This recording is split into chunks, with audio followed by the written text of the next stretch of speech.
against Hopkins. Vaaks against Hopkins. Top of the key. Crosses over. Drives. Dishes up. Hello! Flushes it. Hello! Oswin flushed it home. What a move by Vaaks. Friars by 4. 28 seconds left. Ejiofor fakes the 3. Shannon takes the drive to the right side. Back out to Hopkins. Now finds Ejiofor. Ejiofor for 3. No good. Rebound. Oswin! Friars up the floor. There's Vaaks wide open. He's going to lay it up. Yeah, baby. 11 seconds left. It's Yeah, baby. 77-71.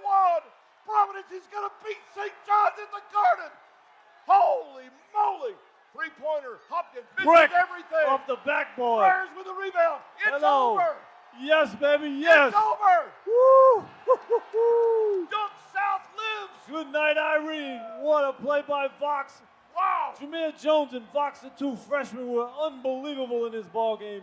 What a terrific win for Kim English and this Friar team. Ladies and gentlemen, welcome back to Divine Providence. The Friars are back. This is Season 2, Episode 13, coming off a massive victory at Madison Square Garden, a.k.a. Dunk South. Man, it was fun. It was so much fun. I couldn't imagine even probably more fun for everyone that went. Shout out to those people. Could not make the trip this time, but what a great time it was watching that game at home. Mac, how are we feeling now that the Friars are back? Literally, like, hairs on my arms are standing up right now.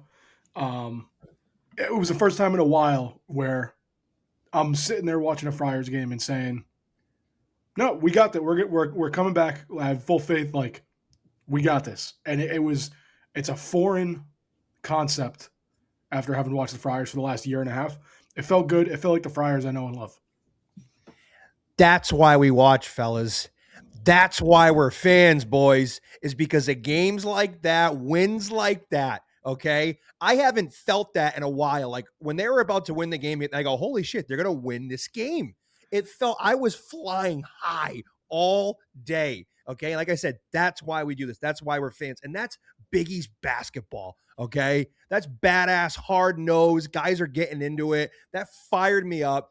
Can't wait for Wednesday. 19,000 were on hand at Madison Square Garden to watch that game. And there were a lot of Friar fans in the building, and they made a lot of noise. So shout out to all the PC fans that were on hand at MSG. Yeah, a lot of noise. You guys did absolutely phenomenal. Sad I couldn't be there. But when Duncan Powell went after Zuby and, there was a little scuffle, that was the moment where I was like, man, I'm proud to be a Friar fan for the first time in a better part of a year plus, 2 years even. I mean, close to a year and a half, 2 years. So just incredibly pleased with the result. Just still coming down. Crazy, man. Yeah. It's nuts. And you almost don't want to look to the next game because it's just like you want to bottle this moment up and just kind of like we're so familiar with this feeling. You know what I mean? It's good to have it back, even if it's for a couple days. Leb, you mentioned the Duncan Powell thing. And Mike, you mentioned Big East basketball and kind of like what it's all about.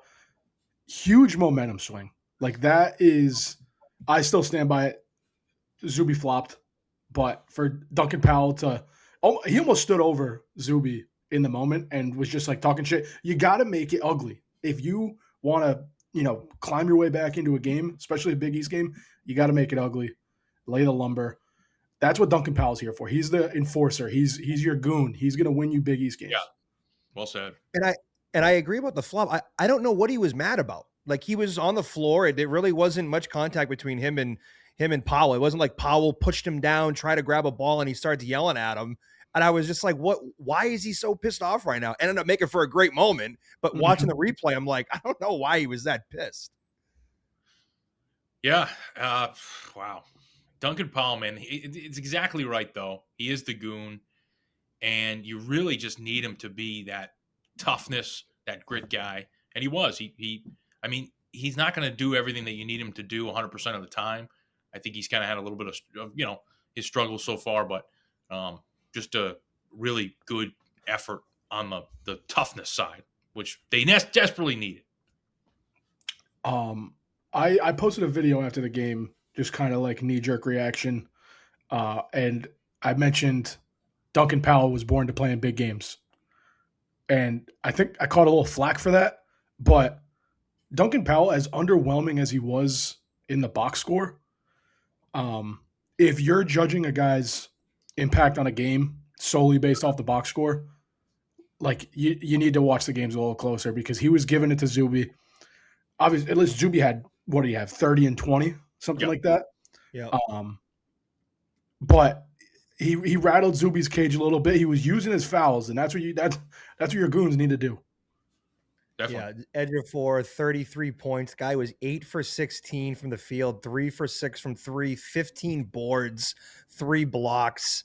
I mean, he was a beast. I got to give it up for Ejiofor. Like, that guy is quintessential Big East big, and he can stretch it and shoot the 3, which is a little frustrating off rip. They were giving up some of those open looks, but they adjusted for sure on the defensive end, which was really good to see. But got to give it up for him. Ejiofor, I think Hopkins is just a bum. 3 for 13, 1 for 5 from 3. I think he's soft as hell. I think we saw that throughout the game. And then to put the icing on the cake, he shoots the last shot for St. John's at the buzzer. Absolute brick off the backboard. Like, what is that? I went back and watched the Rook and Hassett, the sync up between the main broadcast and Rook and Hassett audio. And Hassett just Hopkins put that shot up and he's just like, brick. He's like, he's not going to shoot that brick. Yeah. Amazing. They were electric. A shout out Rook and Hassett. They were awesome as usual. And then I was at the Patriot game yesterday and Rook does the PA at Gillette. Like, he's just rock solid, man. Shout out John Rook. Yeah, one of the unsung media heroes in New England. Just an absolute legend. Shout out to the Rook family. Great people. They're our intro today, correct? We're going forward with that as the intro. I believe so. We're speaking in the future, or quantum physics isn't really my thing, but it will be at the beginning of this episode for sure. Yeah, electric. Or to the listeners, it was. It was. It was. See, that's my thing. Quantum, right? Quantum mechanics, if you will. Yeah. One thing, I was so mad I had to watch that game alone. I was by myself in my apartment losing my shit. And I was like, what I would do to just watch this with just one other person who cares as much as me. And I'm surprised I didn't get a knock on the door because I'm screaming at the top of my lungs there. So I was just like, I need the fellas here with me. Yeah. But it was just a roller coaster. It was so funny, man. My mom came, she came for lunch. Like, there was 7 minutes left. That's right when they started playing well. I was like, yeah, it was 6 and change. And they started to take the lead and cut the lead and whatnot. And she hasn't been in the vicinity of me in a big sporting event since I was since in high school, when I lived with her consistently. I mean, I lived with her for a short period of time after that, but during COVID, I lived with her too, and there wasn't really much sports going on, So she hasn't seen that in a long time, and she hadn't seen me since I was had my transplant. So then she comes into this environment where I'm just fucking going crazy, just absolutely bonkers. And she's just so confused, but obviously she liked it, seeing me up and fucking just so much energy. But dude, I could that. Thank God that game wasn't 2 days after my transplant, like the Butler game was, because dude, that was I just so much adrenaline. I was just absolutely just going fucking crazy. I wasn't even obviously none of us were in the building, but after that tie up between Powell and Zuby, just adrenaline. I was shaking. I'm so fired up. I wish I was in person for this game. And it's literally adrenaline. And there were certain points in the game where I was weak in the knees, just jacked up and ready, I was high on Friars hoops. This is what Stefan Vaaks does to a motherfucker. Insane. And then to be on Twitter after to finally just have positivity from the fan base. No one's talking about anybody getting fired or leaving or whatever. It's positive. Everyone's shitting on Bryce Hopkins. It was a great day for the Friar community. And I had a tweet of the tweet of the guy, meme of the guy laying in bed on his phone. He's smiling. I go on Twitter the rest of the day and I was like, exactly what happened. I couldn't get off my phone. Just nonstop scroll. It doesn't take much. It literally doesn't take much. We had so much positive engagement on the Divine Providence account from all our personal accounts, like in the Twitter, just the whole PC Twitter culture and environment as a whole was such a healthy and positive place. And it's like, people want to say PC fans are negative or downers or hard on the team. But realistically, we don't ask for that much. Like just one win. We're 7-6 going in, and you get one win, and we're 8-6 and still a hell of a long way away from the bubble. And people are that much happier. The Fire Kim English account got deleted. Like all the constant naysayers are silent, and it's just it feels good. Now, if you can ever combine that with a win on Wednesday, this fan base will explode, and it'll be just we're just waiting. We've just been waiting for something good to happen, and it finally did.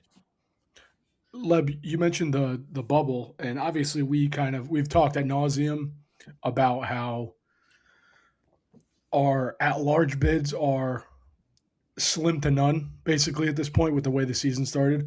Yeah. One thing boding well for the Friars is the computer nerds love St. John's for some reason.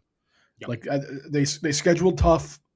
They compete. They haven't won many games, but like they played some top teams tough. So that's a quad 1A win on the road. And now you're starting to stack the resume a little bit. You gotta bend the knee to the computer nerds. Definitely. And if the Friars can somehow manage a win Wednesday night, we are wishful thinking. Great UConn team, but we're singing a crazy different tune next time we record. Yeah. And Leb and I were talking about it before the show. It's like the saying, you just got to see one go in. Right.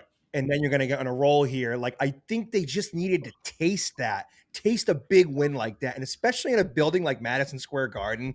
Are you kidding me? And half of the fans are in there are Providence fans going crazy for you. It was an up and down crazy game. They were, having fun in the locker room after. I think they needed a taste of what it's like to win a big game like that. Definitely. And who knows? Like they might be buying in now. Definitely. They're going to want to chase that high. We were talking about it before the show. That's what it's all about. I mean, some of those guys have never got a big win. Like they've only tasted misery. The Penn State game on a neutral site is the most that Jameer Jones and Stefan Vaaks have ever seen here. I mean, even Oswin, who's been here for 2 years, like really has never seen a marquee big win. Like these are guys that play so many minutes for you, play such a vital role on your team, and they've never even won a big game. So now that they get a little taste, they're coming in to Wednesday night with a lot of confidence and probably wanting to chase that high again. And you want to go back to the bubble talk, right? The bubble talk is, obviously we're not there yet, but the key is getting into the low 40s of KenPom, like I've said time and time and time again, right? Right now they're in the low 60s, but if they do beat UConn, they'll probably move up to somewhere in the top 50, which puts them in the 40s. That's all I'm going to say. They'll be, if they beat UConn Wednesday, they'll be a stone's throw away from the bubble. And not to mention, you haven't played a single bottom half Big East team yet. If you can get through this gauntlet somehow, 2-2 or 1-3, and you compete with UConn, like make it a game, realistically, the rest of your Big East schedule is manageable. Bend the knee to the computer nerds, keep it close with UConn, and like, I'm not saying there's no locks in this schedule this season, the way all the teams are kind of clumped up, but you got a very manageable schedule the rest of the way. Definitely. Absolutely. And I was saying too, I tweeted it in the first half. I said, if you want to win this game against St. John's, you need somebody to get hot from three, Vaaks. And he did, and then ended up winning the game. If this kid can start getting hot again and finding his stroke, they could compete with anybody in the country. And I honestly do believe that. And you have somebody like Jameer Jones playing like an animal, running up and down the floor, rebounding, going to the basket, just being a dog, bringing that energy that just takes your team to the next level. I mean, sky's the limit. I mean, I'm not saying we're going to go off and win, 10 in a row here, beat UConn twice, but I think the tune is going to change when people around the country look at this team as compared to a week ago. Yeah. Okay. It's night and day. Even if you do lose on Wednesday, if you give UConn a good game, it's going to continue to build confidence for this team. So after that win against St. John's, I'm just feeling really good. And I know all of Friartown is, and it's been a crazy roller coaster of a year. So anything can happen. Basketball is a crazy game.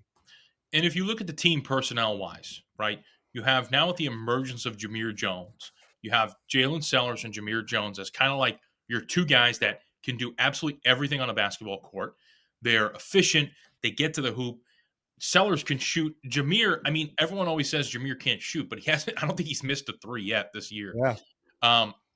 So these are the guys that you're kind of hanging your hat on for up and down both sides of the court. Then you have Vaaks and Edwards who can score at will, and you have Oswin who is going to be a defensive anchor. And if he can just tweak his rebounding just a little bit, which he did much better with in the second half, I think that this team could be, absolutely primed to make a run. We'll see. And you mentioned Jones. I would be very upset if we didn't bring up the fact that Clyde Hopkins, there's a new man in town. Bryce has a new daddy. And he went to Oak Ridge High, and his name is Jameer Jones. Play it. Jameer, just follow up, just taking that matchup personal, just what made it personal for you? Him being here last year, and I feel like if he was here this year, I feel like I should still play over him. So, I mean, that's why I took that matchup. That's badass. Okay, let's bring a little drama back, huh? Yeah. And then BR Hoops ran with it. Shout out to BR Hoops. They put it on Instagram and basically had the quote card and then the video. And then who's in the comment section? Not even an hour after the game, Bryce Hopkins with the laughing emojis. I'm going to go back to a favorite quote of mine from the great Dennis Eckersley talking about Wade Miley back in the day with the Red Sox. Bryce, you just got your lunch. Get out of here. Love it. Love it. Take a hike. Two things. W when Dennis Eckersley gets quoted. Two things from that. First of all, how lucky are we that we have probably, a handful of guys who, when they've gotten their moment, just talk the most shit. Like, if this team gets on a run, this might be one of the more fun Friar teams. And the second thing, Bryce Hopkins, obviously in the comment section, 15 minutes after BR Hoops posted it. Like, this absolute mental midget. Like, I think we kind of had an inkling of it while he was still a Friar. But absolute mental midget. There was if anyone goes back and watches the game, I don't know if Bryce Hopkins hit multiple threes, but he hit one of them. I think it was at least his first. And he hits a three. I think it was his first points of the game. And he's like this to the crowd. Like, throwing stuff up. I'm like, dude. And you could just tell by the way he did it, he was waiting for a moment to just like talk a little bit of shit. And he had nothing to he brought nothing that game. And it was beautiful to see him just shut out and held quiet. And when he steps foot in the amp on Valentine's Day, he's going to want that moment so bad. Like, you just got to step on him while he's down and just don't even let him get an inch of maybe I can get hot. No. He needs to be booed every time he touches the ball, every time he comes into a game, every time he's at the free throw line, every time he does literally anything, he needs to be booed. Now, I do not condone harassment, obviously. So, no one text him or message him or anything like that, but he needs to be booed. If you're listening to this and you're going to the game on Valentine's Day, he needs to be booed every step of the way, right? And he will be, and I think it's going to be a lot of fun. That game's the sequel to this game that happened this weekend. on Valentine's Day. It's just going to be absolutely electric.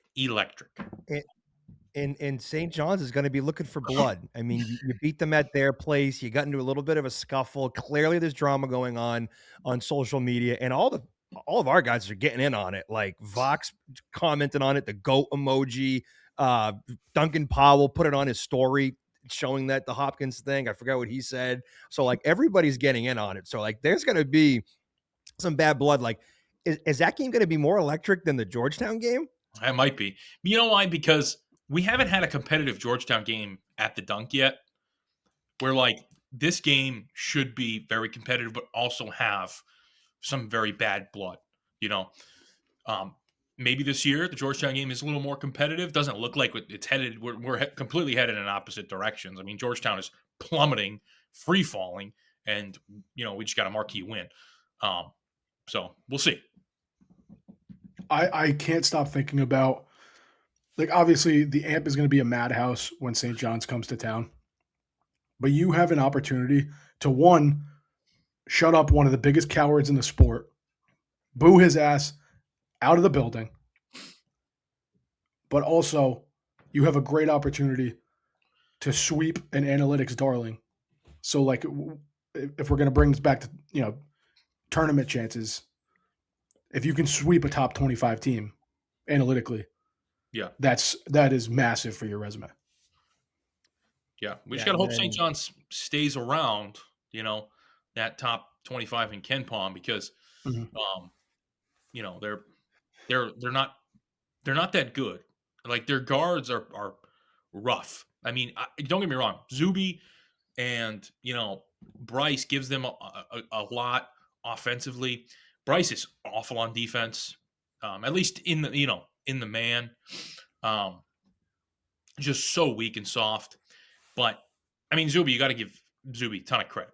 I mean, this guy's had our number, buzzer beater last year, 30 points this year.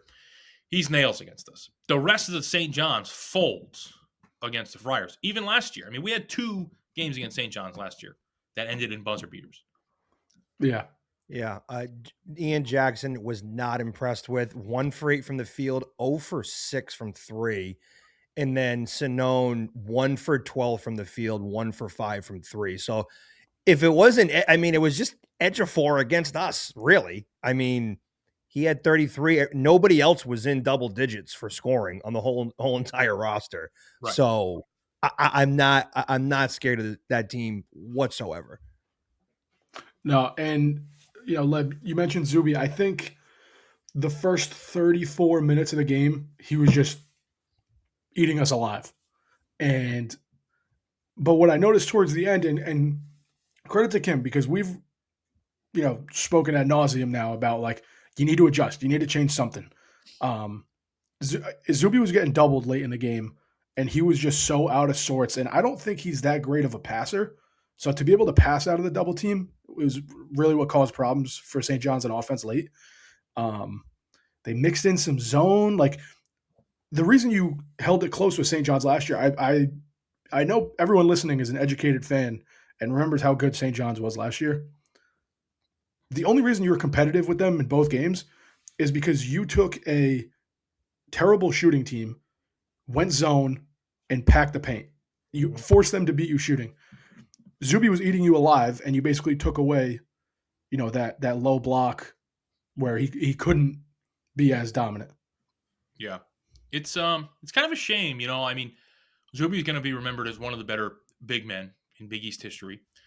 He is very dominant offensively, and they're kind of wasting it a little bit. Like if this team doesn't end up doing anything, last year they lost in the round of 32. This year, obviously, who knows? But for a team with that many resources, with that coach, to not really do anything in the NCAA tournament with Zuby Ejiofor would be pretty unfortunate for them, and it looks like it's kind of headed that way. So yeah, not complaining. But in talking about adjustments, Mac, like you said, how they ended up going to zone on defense and ended up working out well for them. I thought they adjusted well on the offensive end. We had 38 points in the paint. Okay. and St. John's had 20. So they knew that they had to go to the basket, get the easy twos for a majority of the game, which they did. They were battling down low and ended up working out for them. And then when they needed the scoring at the end, that's when Vaaks stepped up. And if we could play here at the Vaaks in the second half sound, he's going to tell you what adjustments he made in the second half. What allowed you to be so much more effective in the second half than you were in the first? I think I played the same way the first and the second half. I just didn't get the shots in the first half, and then the second half, I think I put main focus on defense, and the game gave me some shots, and finally, man, after like three bad games, I think I had these open shots. I didn't force anything, and that's why I made them. Yeah, and I think, him taking good shots is what makes him a great player. And he had a lot of open looks. Guys got him the ball. And even that three at the end, pump fake, Bryce completely bit on that, jumped right by him, sidestep, bang. He had the 4-point play, which was huge. His pass to Oswin, he had the little hee, unbelievable. So just really impressed by Vaaks. And, he performed well when the lights were bright, so it's impressive. Him and Jameer just made Bryce look so silly. Like, he got tag teamed by 2 freshmen, and yep, I said what I said. He got tag teamed by 2 freshmen, and he just looked silly. All that entire second half, you could make what's the Curb Your Enthusiasm music? Is that what it is? Yeah. And it can just be Bryce eating shit, falling on the floor, falling for pump fakes, bricking threes. Oh my! It was a first class hate watching Bryce Hopkins in the second half. It was. And the thing about Vaaks, to kind of go back to the good shots, right? He really should step back too. Like, a good shot for Vaaks is any shot over half court where he's open. Like, take the NBA 3 if it gives you some more room, because clearly, like, he's comfortable shooting that shot. He really did take a lot of good shots in the second half, and he hit some, but none bigger than the N1 3, because I was kind of feeling a little down at that point. That was like, it was a 4-point game, and St. John's made a little bit of a run. I think there was like maybe 4 minutes left or 3.5 minutes left. Yeah, that sounds right. Then it was I think maybe it was a 5-point game at that point, because I think it cut it to 1. Does anyone remember what it was? I forget exactly what the score was. Either way, just absolutely massive. And veteran play. He felt the contact. He went up with it. He sold it, buried it, hit the free throw. 4 points. Gotta love it. Mm-hmm. Yeah, 3 minutes to go. Vaaks' 3 cuts it to 1, cuts it to 2. Free throw cuts it to 1. There so you go. Just under 3 minutes. Yeah. So, there you go. That was the game. Yeah.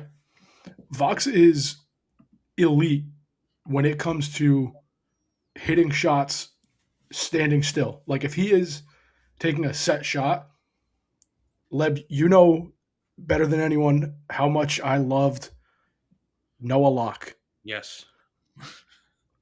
That is the only Friar I have felt confident with him, with the ball leaving his hands.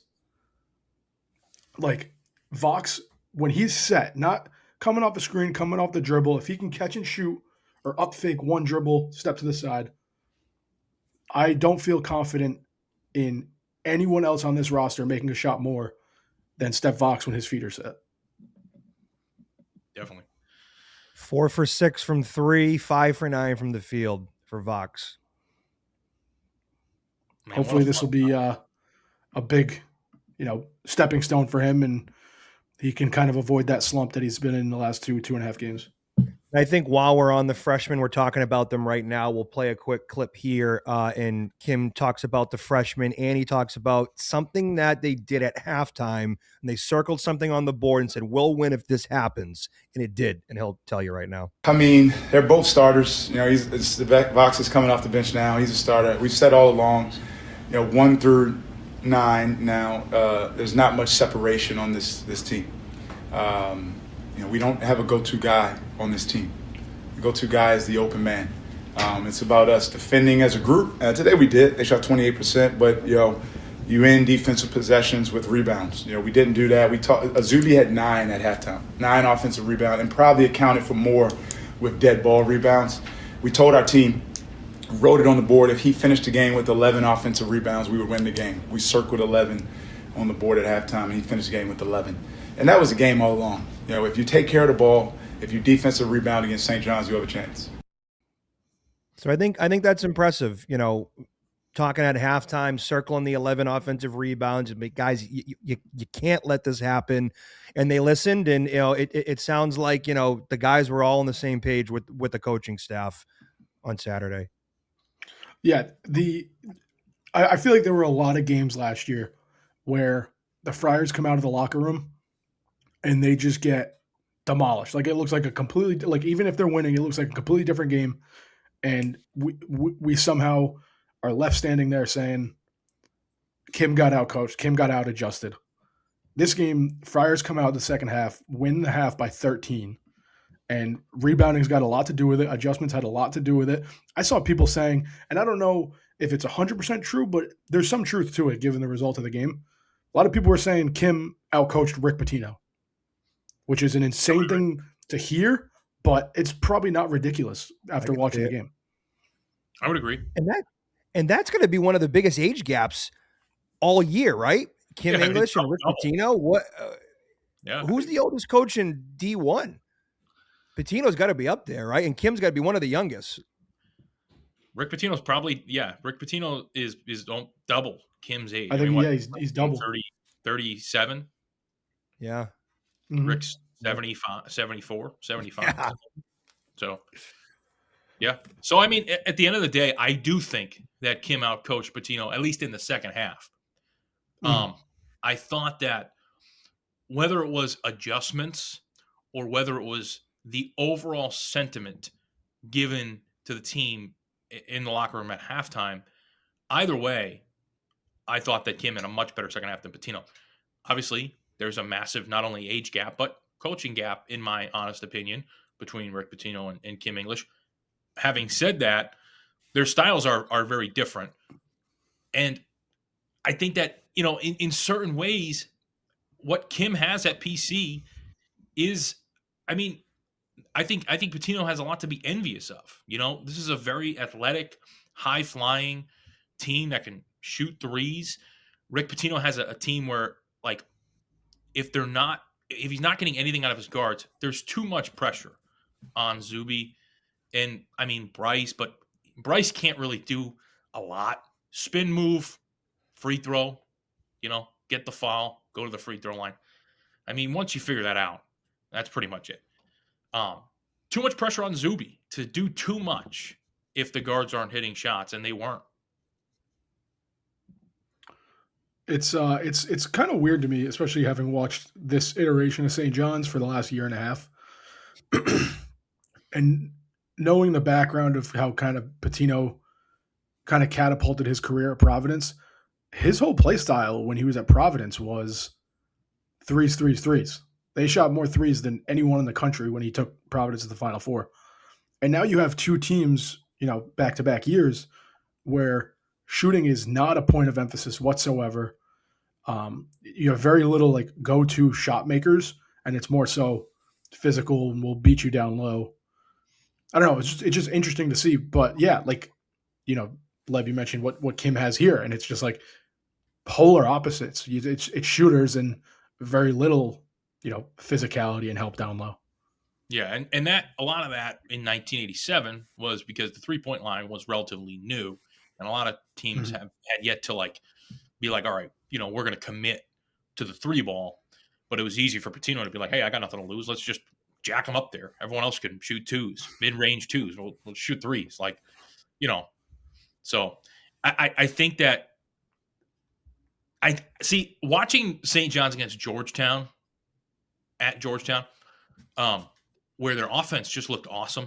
And I don't know if it was because Georgetown defense looked so bad, but I was kind of thinking this team's ready to turn the corner a bit. I really thought that they were kind of ready to make that jump to be the team they were supposed to be. And then they, against PC, it's not that they were like terrible. Zuby was excellent. And I mean, whatever. But PC did outplay them, period. Yeah. And what's even crazier to think about is this game started off 13-0. I know. So the last, 35, 36 minutes of the game, Friars outscored St. John's 77-58. If you start the game at the 16-minute mark in the first half and just play the last 36 minutes, Friars win that game by 15, Definitely. 20. Yeah. And not to mention, I don't think the Friars hit their first three until like the 4-minute mark in the first half. Like they went 16 minutes without playing the style of basketball they like to play and they're comfortable playing. Yeah. And that's a credit. Like last episode, we were talking about like Shaheen Holloway found a way to win at the dunk. He, found other ways to win when, the style they want to play isn't exactly going as planned. Hats off to Kim and the boys because their brand of basketball wasn't working and they adjusted on the fly, found a way to win. And I think this game showed you a lot of mental toughness from this team too. St. John's led this game 90% of this game. St. John's was leading. And like we said, it was an up and down roller coaster. And there were times when you thought maybe they just can't pull this out. And MSG, it's crazy, but they stayed with it. And this team just never wavered. Anytime you needed a basket or something to happen, you needed to stop on D down the stretch, they got it. So I think they showed you a lot. And when it comes to mental toughness and you had two freshmen leading you, which is the craziest part about this whole thing. Yeah. Kim said it, we also talked about this before the show, but Kim was in the huddle saying, not only are we in a position to win this game, but we're in a position to break this game open. Yeah. And that really never happened. They never really broke it open. I mean, obviously the exclamation point, layup from Vaaks made the lead 6. That's where it ended. But they never really broke it open, but he was right. If you were watching the game, St. John's was making a lot of mistakes. They were completely gassed. They had one trick, which was just going to edge of 4 down low, and we were just playing better basketball, and we were in a position to break it open. Honestly, I thought they were going to maybe make a jump, and it would be like a 10-point game with like 6 minutes left, but that kind of never really happened. It just ended up kind of being a little later, and I think if that game, if there was an extra 10 minutes in that game, the PC probably wins by 20. Yeah, and it's a game of runs. Like I think there were probably a handful of times where PC cut the lead to one possession, and then you blink and St. John's is back up 7 or 8. But you get hot down the stretch. You start to figure things out. You got 40 minutes to figure it out. And the Friars did that.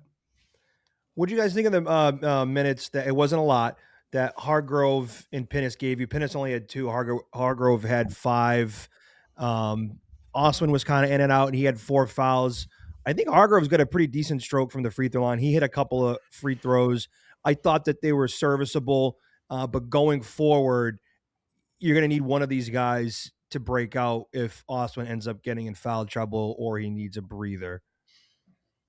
Yeah, tough question, man. It is. Like, I think Hargrove probably is the guy. He gave some good minutes. He's a veteran. He's experienced. He's, played a lot of college basketball. So I would probably give the edge to Hargrove for now. But Pinnis serves a purpose. And if Hargrove picks up 2, Oswin has 2, at least you can put Pinnis in there and know he's going to give you, at least a little physicality and some rebounding. He's not afraid to kind of get his hands dirty, which I obviously appreciated, especially with this team. Totally. I couldn't have walked away from that St. John's game with more polar opposite feelings about each of the big men, Pinnis and Hargrove. I think Pinnis, his development still has a ways to go, but Cole Hargrove, watching him at least contain Zuby, made me feel really confident. Mm-hmm. And I'm going to sound like a crazy person, but Hargrove is going to keep you in some games, in some Big East games. Sure. Just because of his physical presence.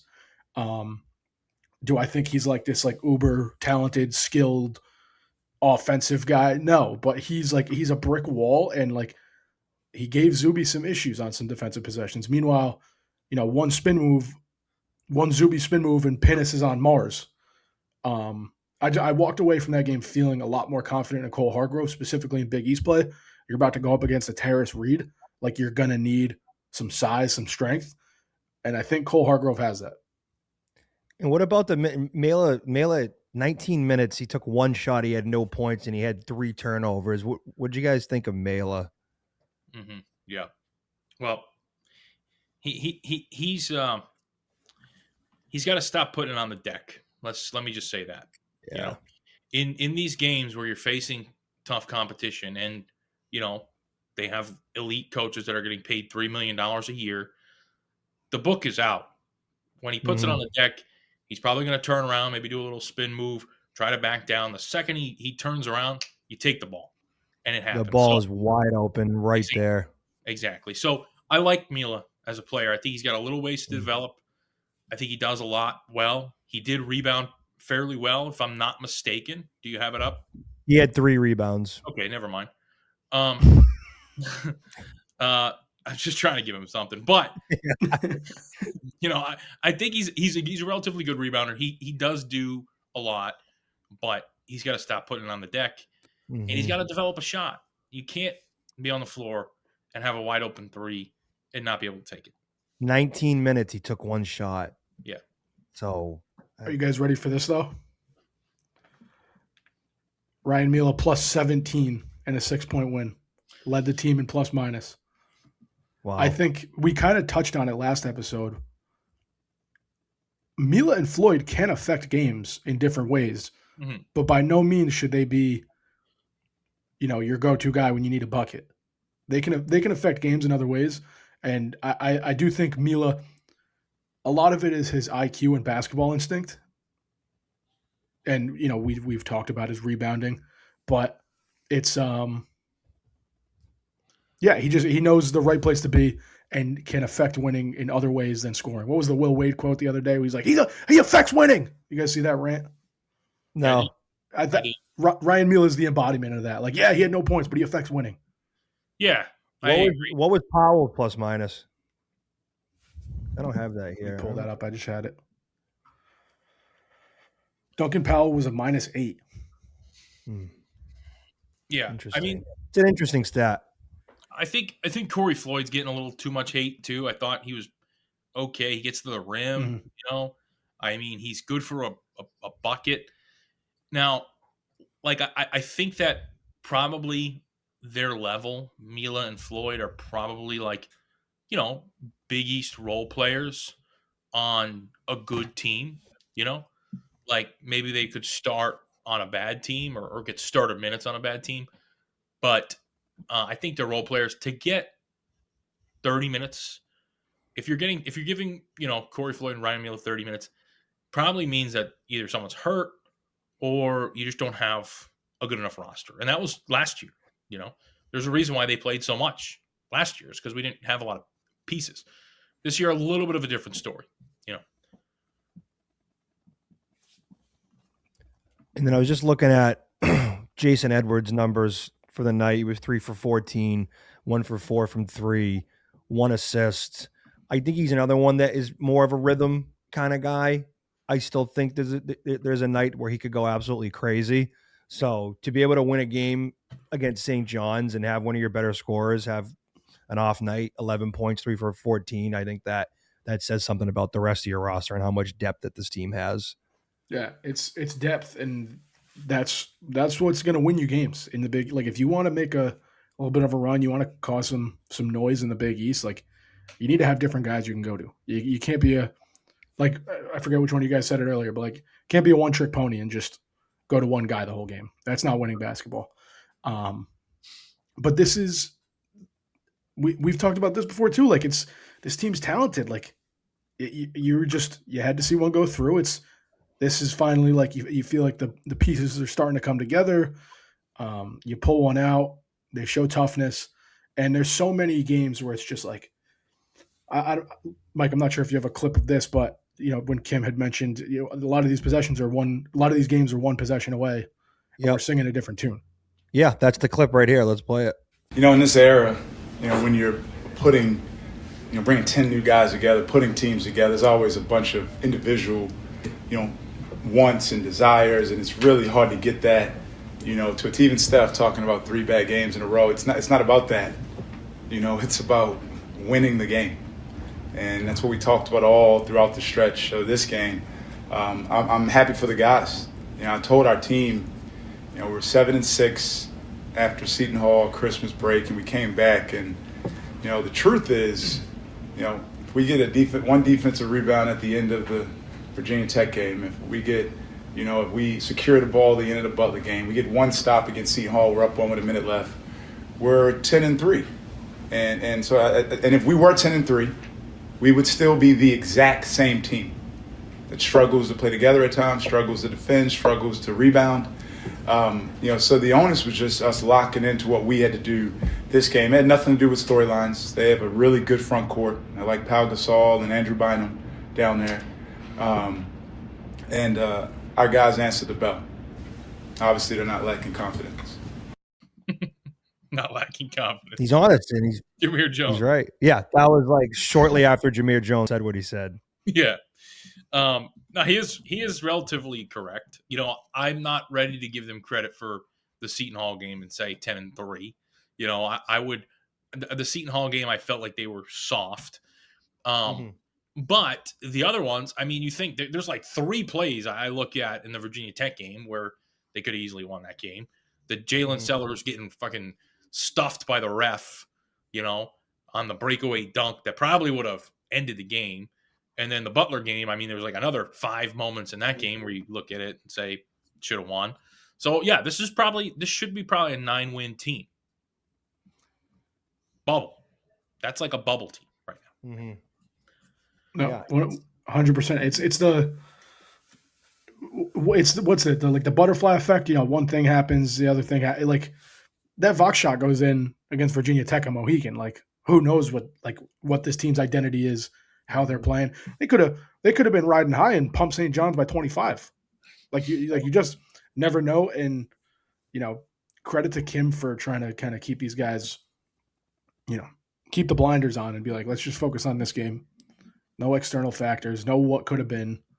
So you're so right, because it's from the state of the program leading up to this. And they had how many days off? 15 days? Yeah. That's a long time off, especially after that just bad loss against Seton Hall. To just, nobody was probably happy on this team. Granted, people got to go home for Christmas, I think, for a couple of days, which was probably great for some of these guys to be able to kind of get away from everything and see their family, come back, fresh mind, ready to go for St. John's. So you got to give it up to these guys, to these players, and to the coaching staff for keeping things, what seems like they were keeping it positive and just saying, you got a really great opportunity here in front of you with that St. John's game.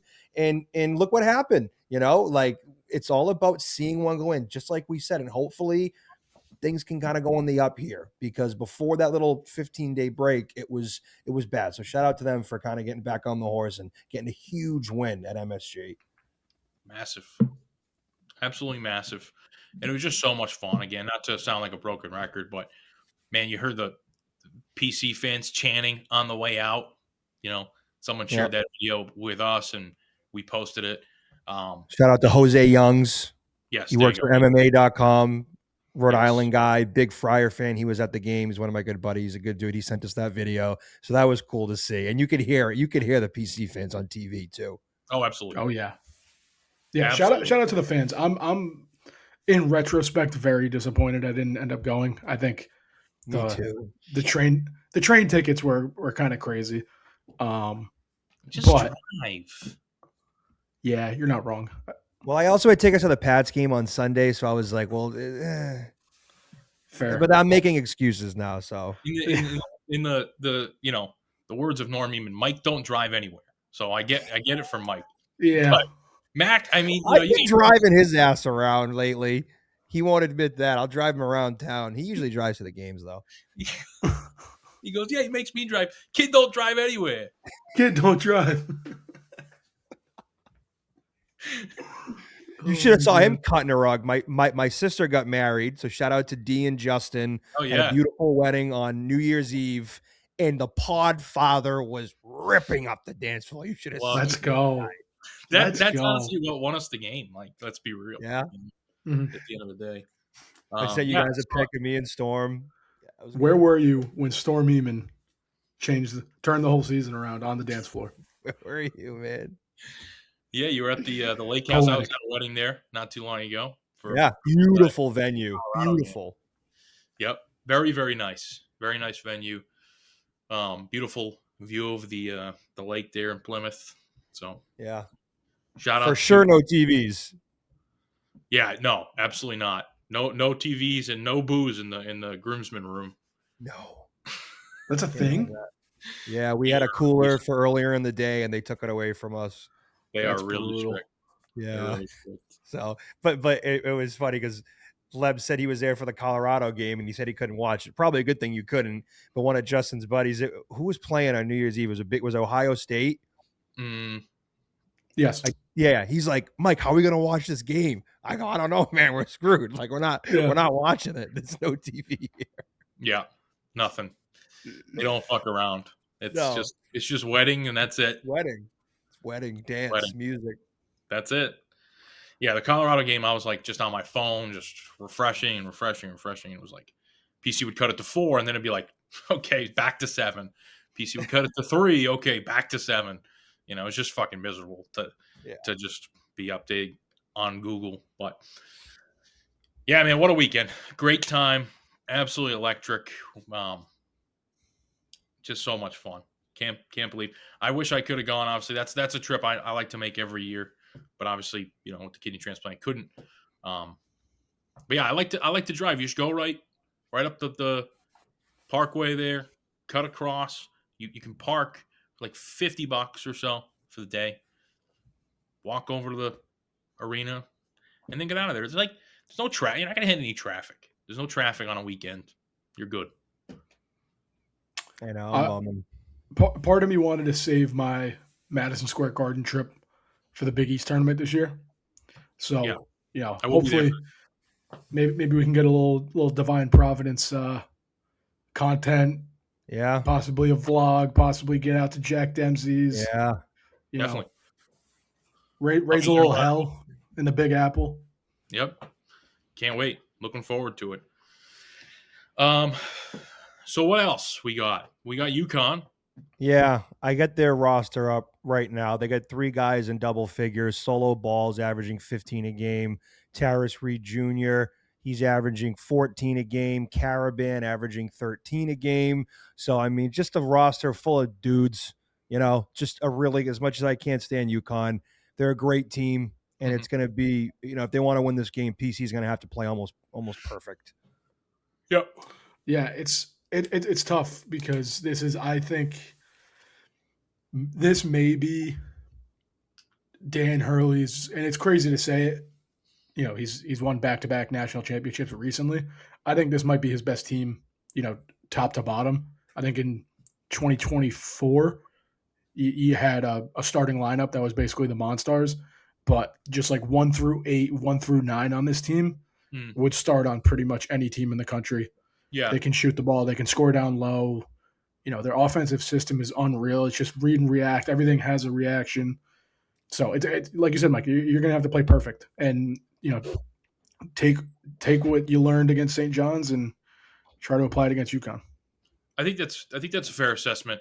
I don't think that the high end level of talent isn't nearly as good as, when they beat Purdue, Klingon, like, that team to me was, in terms of elite talent, probably better, but, possibly depth-wise, 1 through 8, you could definitely make that argument. I could see it. Yeah, and bummer the students aren't going to be there. Yeah. Death, taxes, and Dan Hurley playing at the Dunk with no students. Yeah. But I think people are revved up. I think that place is going to be banged out on Wednesday night. I'm looking forward to seeing everyone. And do you know what's the only thing that can bring that vibe higher, Mike? Is a little run with about 4 minutes to go and Mr. Finesse hits the play button on a little Freed from Desire, because we were missing that against Seton Hall. I mean, granted, we didn't really have a time for it because it was such a shit game. I guess maybe towards the end, but we need that on Wednesday. Free from Desire, DJ Finesse. Let's get it going. Let's start a tradition here. It's going to catch on like fire. There was a timeout at around between 2 and 3 minutes against Seton Hall. I think Jameer Jones cut it to 2. And I was with my brother. I said, this would be the perfect time for Freed from Desire. And they're out there fucking shooting a ball in a little bucket on the court. I'm like, where is the Freed from Desire that we were promised? We were promised. We were, I know how it's tough. A lot of those, in-game activities are usually sponsored. So it's like, you got to get those in, no questions asked, but there are time to play, play a couple songs for the boys. Come on. Listen, it was an electric. I'm sorry, I was about to go on a rant. So if you got something to say, then get it out. Yeah, I'll be quick. It was just it felt like a momentous time in the second half. People in the building were excited. You make that last 2.5 minute push. I'll stand on this. If Freed from Desire is played in the Amica Mutual Pavilion on December 19th against Seton Hall, the Friars win that game. That might sound crazy tinfoil hat, but there's something to be said about the atmosphere in the building. Friars win that game if Freed from Desire is played. Leb, please, your rant. All I have to say is, in every walk of life, every single thing you do, people always tell you, listen to the professionals. Well, this is what we do, okay? We know what this program needs. We are the professionals when it comes to fandom, energy, excitement, passion in that building. We are the pros. So listen to us, okay? We know what we need, and it's Freed from Desire, blasting with 12,500 on their feet. Na na na na na na na na na na.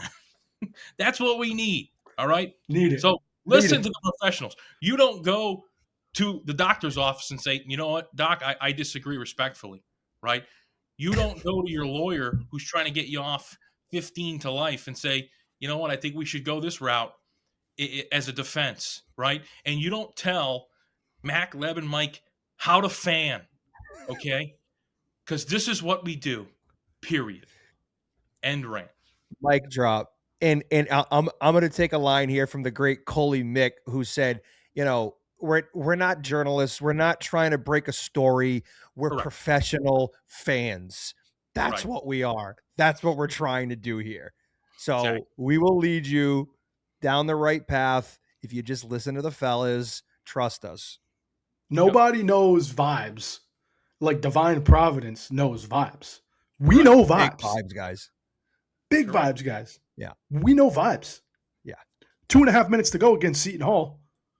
You're trying to protect one of the best home court advantages in the country. Freed from Desire.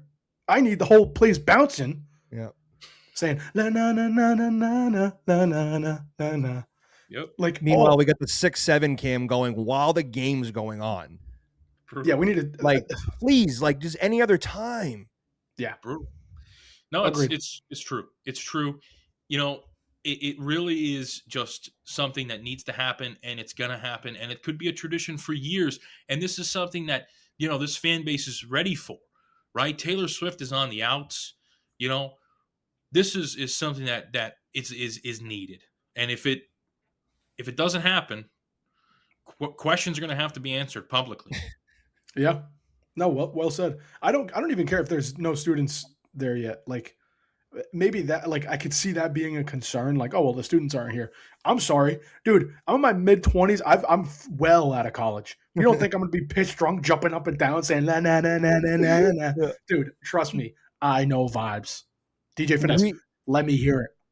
We'll do our best to get him fired up. But what will take it to the next level is if all the student body can get on board with it, and everybody, the whole student body is jumping, going crazy. Because in the stands, there's a handful of us that will know and go crazy. But if we can get the whole student body on board, I know the students are listening right now. When you guys get back, also try to push for this. And if you guys are all going in unison, going crazy, viral clips, viral moments will be all over the freaking place. Definitely. Yeah, my mind goes back to the first time I saw the student section on my Instagram timeline. I think it was like CBS Sports, like college basketball or something, posted the Taylor Swift thing like right as it became a thing. And I was like, this is the coolest thing ever. But get it going, you know? Yeah, that's how traditions are built. Yeah. Divine Friars Twitter account, he said it best. Everyone has a role, you know? Everyone on Twitter, everyone that's a part of the fan base, everyone has a role. You know, this is ours. Vibes. So that's our role. That's true. I mean, we've said it before. This isn't like a show where we're gonna like break down film or like obviously we talk about basketball and we talk about the extent of what we know, but like by no means is this like what's the podcast LeBron did with JJ Redick where we're like breaking down film. No, we're vibes guys. We're vibes guys. This is a Friars lifestyle podcast. Yeah, that's good. It's exactly. Good. It's a culture, Friars culture lifestyle pod.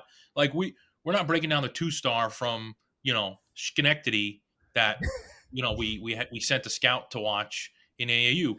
And like if that's your thing, that's your thing. And I enjoy that content every now and then. But it's just not who like we are as people. Like it doesn't match our personality, you know. But yeah, vibes. And then I'm just looking at the schedule here for other big games coming up. We had a lot of games coming. We had a long layoff here, but the games are going to start coming fast here for us. So we got UConn obviously Wednesday, and then after that we are at Xavier. That's on the 10th, so that is Saturday. So that's a 4:00 game on FS1, and then we come back home on the 13th, which is a Tuesday. We're going to be playing Villanova, who's red hot right now. It's a 6:30 game on the 13th. That's going to be a fun one. And then we have another game right after that, 3 days later on the 16th. It's a Friday night, 6:30 against Creighton. Are the students going to be back for that Friday night, the 16th? They gotta be January 16th. I believe so. Yeah, I hope so. I don't know. These breaks are. I remember our break being crazy, and I'm like, what? I got nothing to do. I want to go back to school. 16th would surprise me if they weren't back by then. Yeah, it's either Creighton, Villanova, or both. Creighton or Villanova, I think, is the first home game back. Would be huge if they're back for that because that's going to be a tough game. Listen, if to anyone that hasn't followed Villanova basketball, if you thought Zuby Ejiofor put on a clinic, you know, on the glass, Duke Brennan is going to need to be addressed big time. Like, and they have guys who could put the ball in the cup. Like Villanova is a very good team this year. This isn't Kyle Neptune's Villanova. Yeah, they're a good team. And I do think it's a very winnable game, though. But it's going to be a tough game. Creighton, another winnable game. That could be the time. It's either going to be Creighton or Georgetown whenever I do come back to the dunk. So it could be Creighton, which would be awesome. Friday night against Creighton would be electric. Love to be there. But, yeah, Villanova is going to be tough. Not to look too far ahead. You know, we got UConn Wednesday. But they have a slate here that if they, by the end of it, have a plus record, that's real momentum. That's real juice. And you gotta, February is going to be huge, man. It's going to be huge. If they can finish out January strong, then February is going to be massive. Meaningful minutes in February is what you sign up for, right? That's what we need. So why not go on a 2020 type run? Why not? Why not us? Why not us? Exactly. Leb, as far as your first game back, when do you think you would know when your first game back is? Well, I mean, it's more of like a conversation with my doctors. And, like pain-wise, like I'm in like the slightest bit of like discomfort. I wouldn't even call it pain anymore. So like that's not even a concern. It's just about like the immunosuppressants and how your immune system is just like getting crushed and how much like so many people have the flu, like this flu strain, Mm-hmm. Yeah, the flu is nasty this year, I heard. Yeah, it's brutal. No me gusta. No me gusta. I take pride in my immune system. I only get sick once a year, and it is like clockwork. It's like early Knock November. on air, Woodburns. Knock on air, it's always there.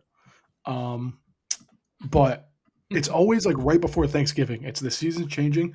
Other than that, strong as a bull. That's like totally fine. I don't get sick. I mean, I don't get sick very often. Now is going to be a different story. I'm going to get sick, period. Like, it's going to happen. Yeah.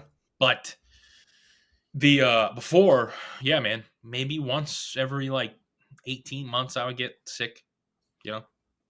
Mm. So I didn't want to talk about it because I'm going to jinx myself. So I'm going to opt out of the sick stuff because I'm on a good run. Knock on air, Woodburns. I like that. Knock on air, Woodburns. Leb, would love to have you back in the building for Creighton or Villanova. You gotta obviously you gotta listen to your doctor and listen to your body and you don't want to put yourself in harm's way by any means, but gotta get a little warm up game before the fourth Saturday in January. Yeah, that's a given with the security staff that works there. Harm's way is part of the gig. So, but yeah, I'm not trying to get absolutely pile drive through the floor either after a kidney transplant. So I got to be careful about that. Yeah. But nonetheless, I'm hoping that Friday can, the Friday Creighton game, but whatever, that's the 16th, right? You said? Yep. Yeah. Yeah. I mean, that's a month and 8 days past the transplant, Everyone's different. Like, I've seen people say, like, they were told 3 months, no crowds. They were told a month, no crowds. At the end of the day, I'm willing to take some risks, and the doctor's advice is going to be what it is. It's doctor's advice. They don't factor in all the factors. Like, you have a life to live and you want to, enjoy your happiness.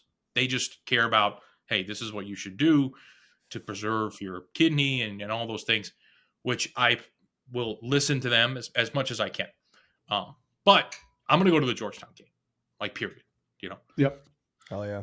So could this be the last Ed Cooley game at the Dunk? it could be. No, he's going to BC. Yeah. He's coming back with the Eagles. It should be, in my opinion. I think it's a bad fit. And I'm not saying that because of bias, because of hatred.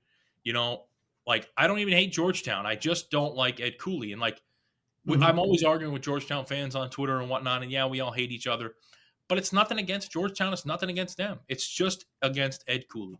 And if the second Ed Cooley leaves, it'll be like, like the fog has been lifted from Georgetown. I'll root for them. I want Georgetown to be good. I mean, they have a good brand, and they're in a huge city, and that's good for the league. I don't want them to be good with Ed Cooley. So I'd love if Ed Cooley went to Boston College, because I don't care how Boston College does in the grand scheme. Doesn't matter to me at all. And I think it's a good fit for him. I think it's a good fit for BC. And then Georgetown can go get themselves a coach who actually knows a little thing about basketball. I want to give a shout out to someone who was in the YouTube comments last episode. And, we were talking about the Cooley to BC idea. And someone asked, would Boston College be too close for Ed Cooley's wife's comfort? Because that's only an hour ride to Providence. At this point, I don't think she has the liberty to choose, because at this point it's Ed saying, like, hey man, I gotta do something here or else I'm gonna be back working at fucking Dick's Sporting Goods. I don't think he'll have a choice. We're gonna have to sell Fire Ed Cooley shirts, by the way. Yeah, that was a good idea. Going to the Georgetown game and with like Fire Ed Cooley stuff. I think that would be fun. Might be a little too close to MSG, BET, but yeah, for me, like, still recovering, but that would be fun. Yeah, Saturday afternoon they play in DC. That would be electric if they're just Friar fans just swarmed Capital One with Fire Ed Cooley shirts, especially if the season goes south. I mean, their season has kind of taken a turn so far. Thing is, I don't call it a turn because I never thought they were good. I was hammering the Georgetown sucks drum. They beat Clemson. Okay, fine, you beat Clemson. They were like, when they beat Kentucky in the scrimmage and Maryland on the road, you would have thought they won a national championship, And both of those wins were so fraudulent, in my opinion, especially Maryland. I mean, the scrimmage is a scrimmage. I didn't even bat an eye at that. Maryland, that team was just terrible in the beginning. And then the Clemson game, that was a good win. They won that game. They deserved that game, whatever. But it's one win. Like, that's it. Yeah. Never thought they were good. Georgetown is 4-5 in their last 9 games. And then obviously you're in the teeth of Big East play. And Bart Torvik has them as underdogs their next 6 games. So you're looking at a world where, the Hoyas are 4-11 in a 15-game stretch. And grab your pitchforks, Hoyas. Grab your pitchforks. Are there any Hoyas left? I don't know. I don't think so. Certainly not. If they are, they're not at the games. Yeah. I mean, St. John's on New Year's. Now, I get it's New Year's, if that's an excuse. We've sold out plenty of games on New Year's, by the way. Yeah. And it's also St. John's. Like, you got Zuby Ejiofor, Bryce Hopkins. Like, you got some Rick Pitino Giants coming in. Right. And, I mean, 4,600 people. Like, come on. If you're Ed Cooley, you got to be looking at that and be like, this is just an impossible task. How am I going to do? Yep. He was able to do it at Providence because he spoke the language. Like, he's not a different coach than he was when he took the job in 2011. But I do think it's the regionality of being able to speak to people from his home area, and it's the motivation tactics only work, where they're designed to work. Yeah. I mean, Cooley has no background of Washington D.C., so like the used car salesman tax and the tactics and the empty promises, like that's only going to mean so much. Here's the thing. When everyone has the same playing field and money decides it all, you don't need to be a salesman. The salesmen in the world of college basketball are on the outs. They are done because you don't need to sell a kid anymore. Because how you sell a kid is here's a check for $1 million. That's how you sell a kid now. And Georgetown has the money. I think it maybe is just like an issue with these kids. They get the same offers from everywhere. So, like, I don't know. I think you have to have a little bit of both, not only the money, but also a coach who, sometimes we talked about on the show, is it a good or a bad thing, but a coach who can tell someone that I'm going to have you ready to play in the NBA. Yeah. I think that's, yeah. Yeah. Yeah. And that's still the ultimate goal. You know what I mean? It's, of course, can I can throw you a couple million, but realistically you want to go in the lottery and end up making, 8 or 10 in a year or two. Like that's a big difference. Yeah. Guys, I have a confession to make. What's up, man? So, obviously vibes are high. Loving the Friars right now. And you never want to wish away a college basketball season. You want to enjoy it while you have it. It's the shortest season of the year. But I'm getting so friggin' antsy for just conference tournament basketball. I had a realization today, and I'm just looking up the schedules for the Big East tournament, the Arch Madness Missouri Valley Conference tournament. I don't know why. I'm starting to get the itch, but I don't want to wish away the next 2 months. Oh, they're fun. They're a lot of fun. They're fun, but we haven't even had fun at the AMP yet, bro. That's what we live for. Yeah, dude. All the best games are right in front of us. We're gonna be able to celebrate together. I can't wait for that. The first big win at the AMP. Shit, man. I'm gonna start acting like Leb against Georgetown last year. First big win at the AMP. Wait, also, I might be wrong. Mac, didn't you make a promise that you were going to do something on the next show? Oh, yes. Okay. So, yeah. All right. So for context, Fanta Frierini tweeted at me and said something about like, will Mac do a Back in Black remix or something if like the Friars win and Vaaks scores 15 or more. And let me just triple check that Vaaks scored 15 or more. Fuck. Yeah. All right, Vaaks scored 16. Yeah. So the vocal cords are not great. But I was thinking of like, I was kind of workshopping it, and I feel like we're recording on too short of a notice. I don't have full fleshed out lyrics. Oh God, here comes the excuse train. No, but stick with me here. Vaaks in Black would be a sick. Like I might have to AI something, but you rip little Vaaks in Black. Something. Yes! Like, I don't have a rock voice, but that sounded pretty rock to me, man. Yeah, you like it? I like that. Yeah. You can kind of get up there a little bit. You know, I feel like you have a naturally deep voice, but you kind of can go up there. I like it. Little. I like it, man. Because I'm Vaaks in Black. Bow.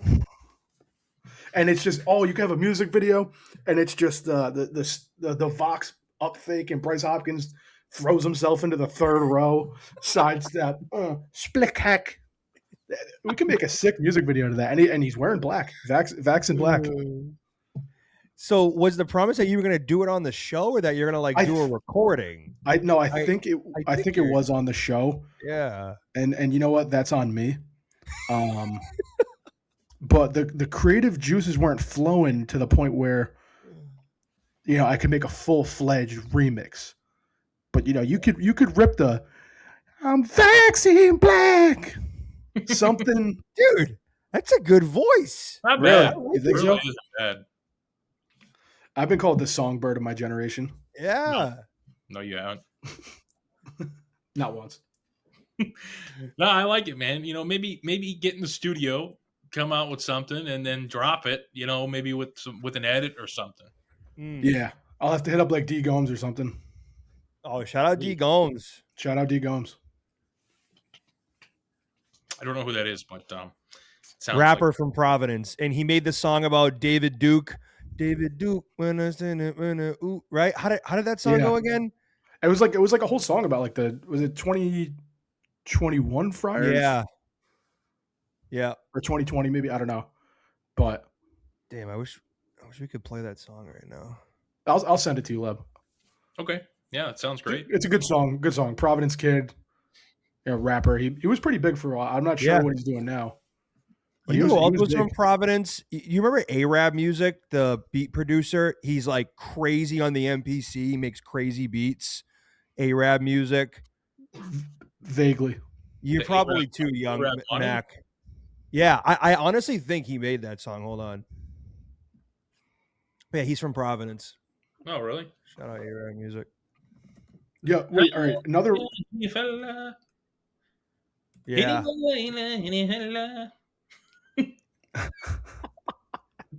I'm gonna need that money. That's it. Good song. You guys want to hear a super random artist that's also from Rhode Island? Sure. Is I don't even expect you guys to know the name, but you'll know at least one of his songs. Arizona Zervis. Who's that? Oh yeah, dude. You know that song that goes the Roxanne song all the time. Roxanne. Oh, okay. From Rhode Island, I believe. Oh wow. The Roxanne by the Cars. Is it the you don't have to turn on the red light? No, different Roxanne. That's the Cars. Oh, okay. That's it was like big on TikTok. Oh, she wanted to party all night. Yeah. Roxanne. My girlfriend's mouthing it right now. She's singing it. Hell yeah. Ball knower. Yeah, okay, cool. Meg's a ball knower. Yeah. Oh, Meg. She's just young. I think I think he's from Rhode Island. I could be completely off and sound like a dumbass, but okay. I mean, it was fun to sing it anyways, so. I was looking up notable people from Providence here. Oh, she wanted to party on it. Meredith Vieira. I didn't know she was from Providence. The news lady? Yeah. What? Wow. I mean, this is Wikipedia. Who's the dude that sings South Side of Prov? Jay Deuce. Oh, Jay Deuce. Yeah, all right. So I'll have to record Vaaks in Black. I love that song. I love that song all the time. Southside of Prov's awesome. It's awesome. That was the national anthem for a while. I would just play that song and salute and just take my hat off. It's an absolute banger. You know something even better? Shout out Rocco Baldelli. Yeah. Legend. Socket Rocket. Wow. Did he get fired? Did he? Well, I mean, they were like historically bad last year, but they also like sold. He's currently an executive in baseball ops with the Dodgers. Yeah, he must have got fired. Yeah, I didn't even realize that. He was manager of the year in 2019. Yeah, I know. He was good for a while. Just didn't work out. Yeah. They didn't give him anything to work with, though. No. I'd be open to Rocco at some point. Yeah.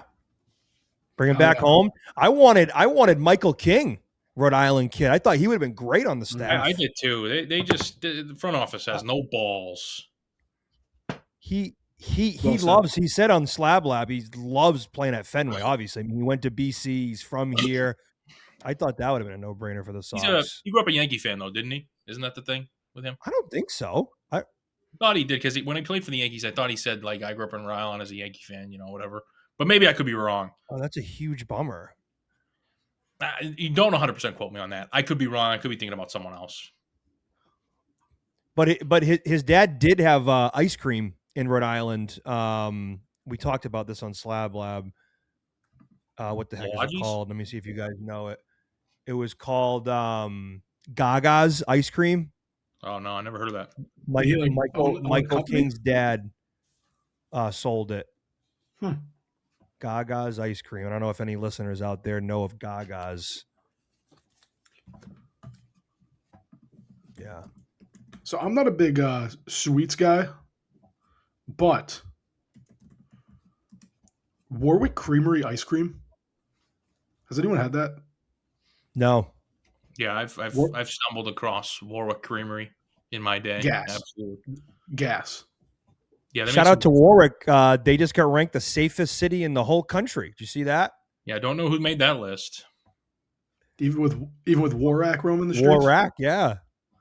It's like it's the thing about Rhode Island is there are towns in Rhode Island that should be towns, but they're considered cities because of how densely populated Rhode Island is. Whereas like a place like Warwick has no downtown area for vagrancy.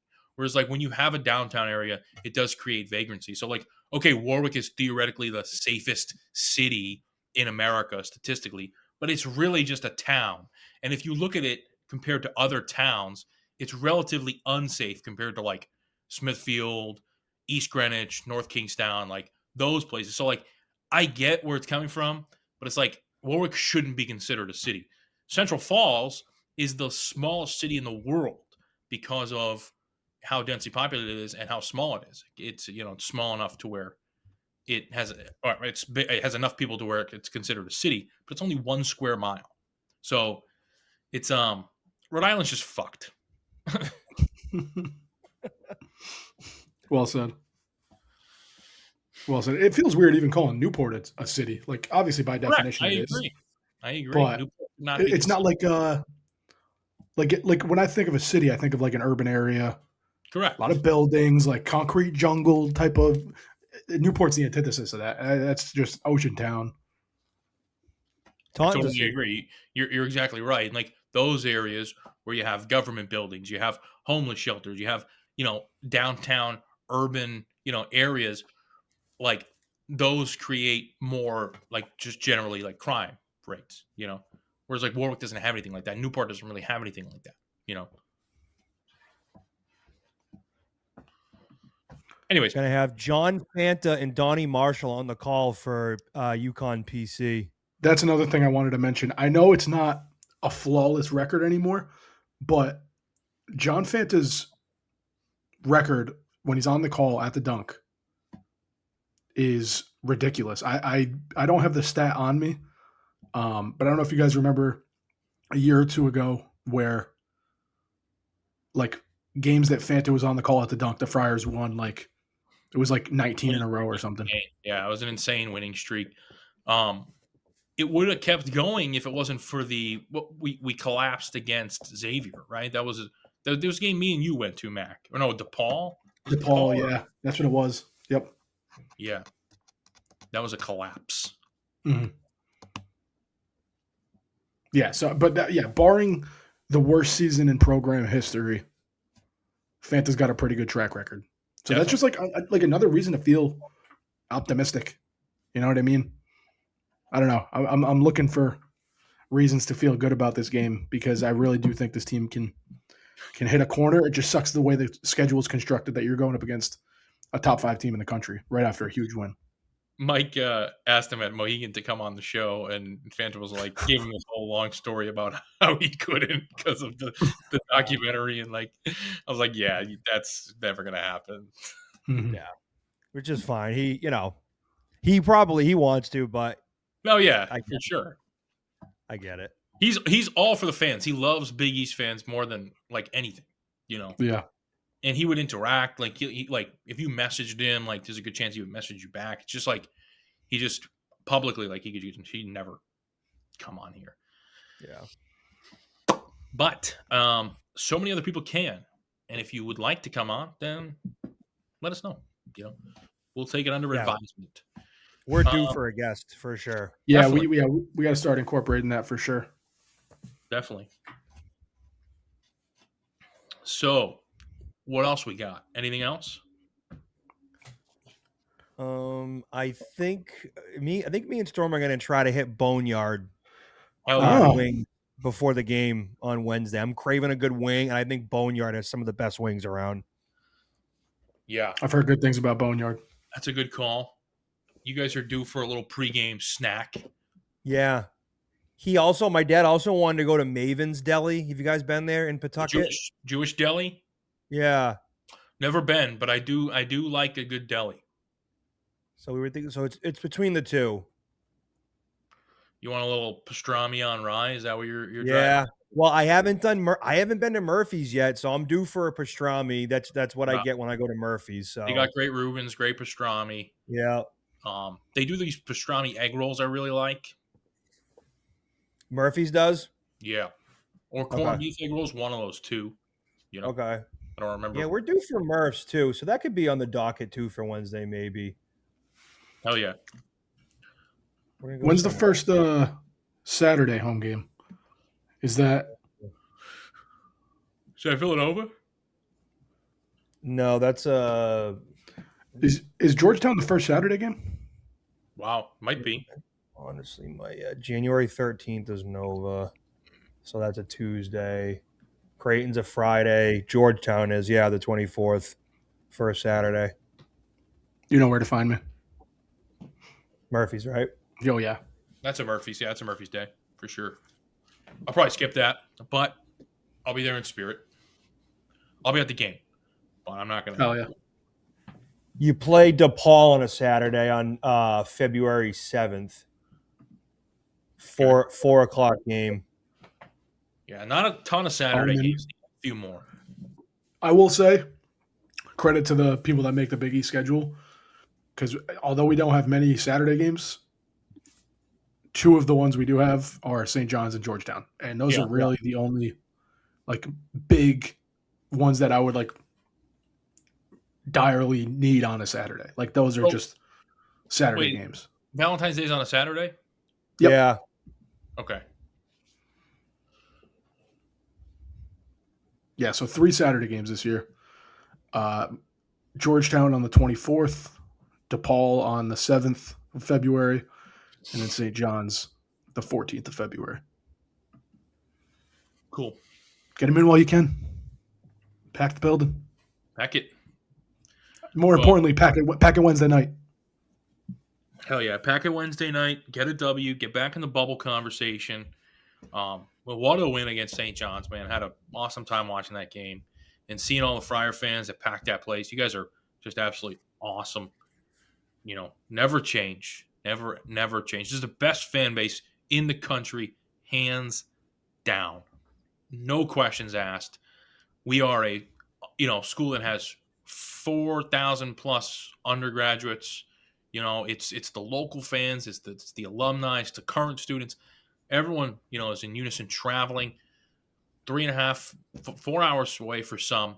Just shout out to you guys, man. You guys are the best fans in the entire country.